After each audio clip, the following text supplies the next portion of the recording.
Luxury cars, chauffeur-driven rides and taxpayer money. The Lokpal's new BMW tender is raising eyebrows nationwide. But why, you may think, right? Well, India's top anti-corruption body, the Lokpal, has now floated a tender to procure about a 7 BMW 3 Series 330 Li M sports car. Now, they are worth nearly rupees 5 crore. And each of these cars is priced at about rupees 70 lakh on road.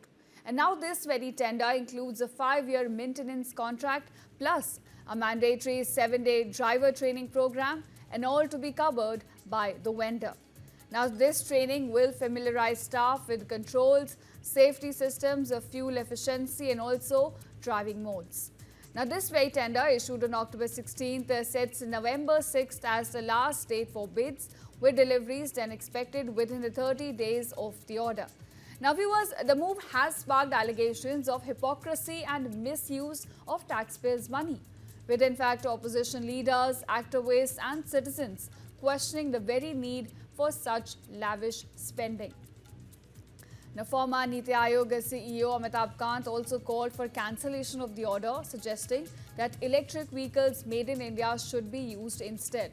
Meanwhile, the Congress has also accused the BJP government and Prime Minister Modi of allowing the Lokpal, a bill that was created to fight corruption, to waste public funds now.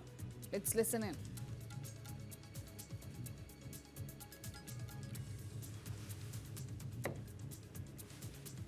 Now viewers, it's worth noting that Lokpal members and the chairperson, they already enjoy a lot of perks. This includes salaries, allowances equal to that of a Supreme Court judge, rent-free furnished residences, official cars with chauffeurs and also free fuel. So at this point, the irony is stark. An institution that was born out of a movement against corruption is now cruising in rupees 5 crore BMWs, further raising a fundamental question at this point. Are these luxury rides essential for justice or just an excess of public money? Absolutely baffling, isn't it? Why does the anti-corruption body of the nation want so many BMW, that's two sports versions of those BMW cars? Absolutely. In fact, from 2019 till 2025, in almost these 7 years, there are exactly 7 prosecution sanctions which have been given by this agency. And therefore, perhaps that's why the 7 BMWs are going to actually match those prosecution sanctions. It's really ironical that India, all said and done, is a very poor country. And in this country, you're having a vehicle for 70 lakhs, whereas you can easily have 3 vehicles in that same amount. Secondly, the performance of the Lokpal, which was riding on so many expectations when the act was passed in 2014, has performed miserably. In the first few years after 2019, most of the complaints were being refused on technical grounds. So much so that in 2023, the Parliamentary Standing Committee on Personnel was extremely dissatisfied and said that this Lokpal is not performing at all. And more so, Justice Santosh Hegde, one of the most respected names in legal circles, also had expressed his doubt about the Lokpal. So in a situation like this, when you're not performing, there's not a single case which has been convicted in the last, since 2019. 6 years, you ask for 7 BMW fleet, which is only there in the Prime Minister's for security reasons, is actually a very cruel joke, if not irony, on the people of this country. A cruel joke and irony. There are many ways of putting it. You've put it in some of the best words possible.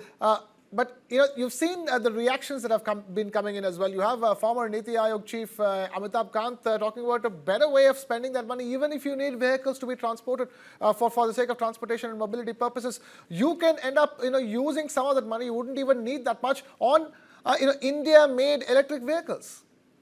I absolutely agree. You see, what Amitabh has said is a very, very, a functional thing.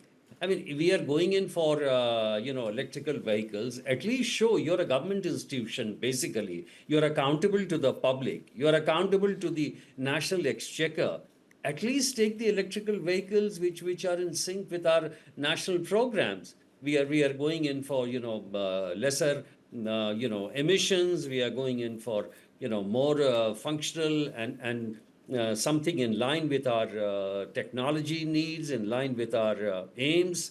But the biggest issue here is that if you have an institution like Lokpal, which is accountable to the public, then Lokpal has to be really considerate of the people's, sensitive to people's opinions.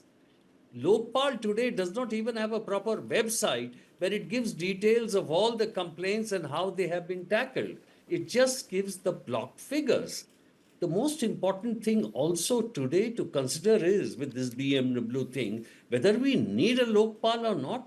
Because if Lokpal in 7 years is only able to give us 7 prosecution sanctions at the middle level places, there is a plethora of anti-corruption agencies in this country.